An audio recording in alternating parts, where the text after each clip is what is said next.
또 지난해 전국 17개 시도교육청에 학폭위 심의 소요 기간을 조사한 결과 전국 학폭위 심의 10건 중에 3건이 기한을 또 넘겼다고도 합니다. 네, 이게 심의위원이 좀 부족한 문제도 있습니다. 네. 오기 전에 학교 현장에 있는 교사분들 몇 분과 이 전화 통화를 했었는데 교사들이 이 업무도 담당하고 이걸 학폭위원회에 넘기는데 교사 업무가 많다 보니까 이걸 빠르게 정리해서 넘겨줘야 요 기한 내에 학교폭력심의위원회도 심의할 수 있게 되고 그리고 이 심의위원들을 불러 모으는 것까지도 여기까지는 일단 교사들의 업무입니다. 업무가 좀 과다되는 문제.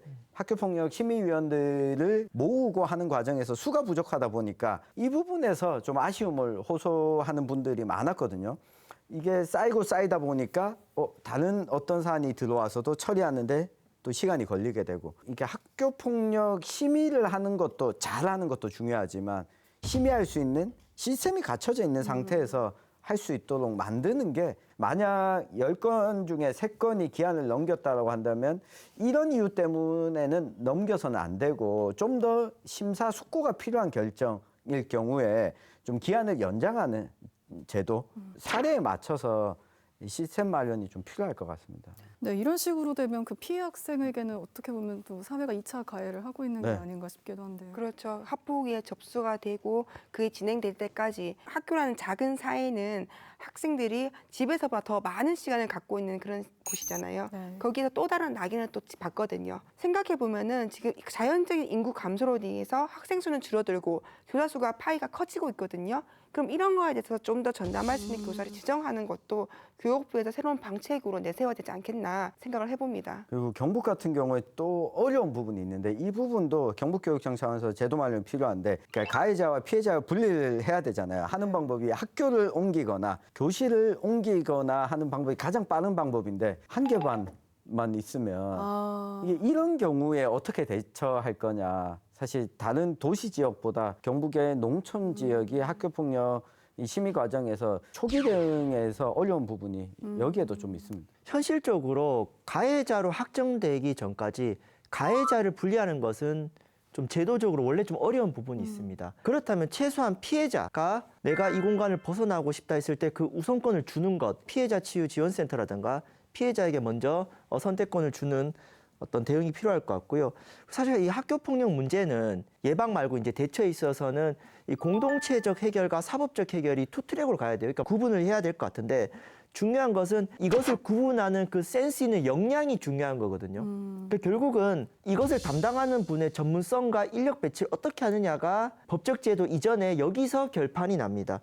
그런 면에서 지난 3월 17일 우리 경상북도 교육청에서 교육지원청 학교폭력 업무 담당자 교육을 진행했습니다. 실제 현장에 가보면 정말 복잡한 사안들이 많잖아요. 근데 한 번도 이런 거 대응 안 해보다 갑자기 하라 그러면은 잘 되지 않겠습니까? 그래서 이런 부분들을 한 훈련 같은 것들을 합니다. 실제로 다른 나라 같은 경우도 미국 같은 경우 가해자에 대해서 무관용 원칙으로 엄벌주의를 하면서 교사 4명 중 1명이 상담교사를 하거든요. 실제로 학급 내 그런 폭력적인 현상을 배려해서 살펴볼 수 있는 이런 영역들이 같이 가야 된다는 거죠. 그래서 이 부분들을 우리 교육당국에서 잘하고 있지만 더 열심히 해야 될 것 같습니다. 네. 지금은 가해자를 만약에 분류를 해야 된다면은 보건실에 가 있거나 교장실에 가 있거나 실제로 그렇게 하고 있습니다. 안동도. 그래서 준비되지 않는 상황에서 행정이 시작되면 이런 문제가 생기는데 이거를 지금 보완하기 위한 움직임이 굉장히 미온적이어서 상당히 아쉬움이 큰 상황입니다. 지금 분리 조치를 한다고 해도 현행법상으로 3일이 지나면은 다시 원상태로 돌아가거든요. 그러면 3일 동안 어떠한 행정 처리나 거기에 대한 사법적인 판단이 이루어지지 않은 상태에서 피해자가 다시 가해자하고 같은 교실에서 또다시 수업을 받아야 돼요. 전담을 할 수 있는 선생님을 과연 어디까지 둘 수 있는가? 학생들이 어디서 과연 상담을 받고 또는 잠깐 피해 있을 수 있는 장소가 될 수 있는가? 그 준비를 다 할 수 있는 여건은 실제 저희 교육 여건에서는 어렵거든요. 그러다 보니까 이러한 숙제들이 바로 해결이 되지 않고 계속 그냥 딜레이 되고 있는 것 같아요. 우리가 한꺼번에 다 해결할 수 없습니다. 그래서 우리가 학교 폭력 같은 문제 할 때 경계해야 될 태도가 학폭위 하나만 잘하면 된다. 경찰력만 강화하면 된다. 교육만 잘하면 된다. 이런 건 없습니다. 다 같이 모든 영역에서 학교 폭력을 완화하고 예방하고 대응하는 여러 가지 영역들이 함께 동반 성장을 해야 되는 부분이 있어서 백화점식으로 갈 수밖에 없다. 이 부분도 우리가 좀 참고해야 될 것 같습니다. 특히나 또 영주 같은 중소도시들은 어떠한 문제를 가지고 있냐면은 가해자 학부모, 피해자 학부모들이 서로 사과를 하려고 해도 아이들끼리 싸움이 발생되면 서로 누구와 부모님들인지 다 알아요.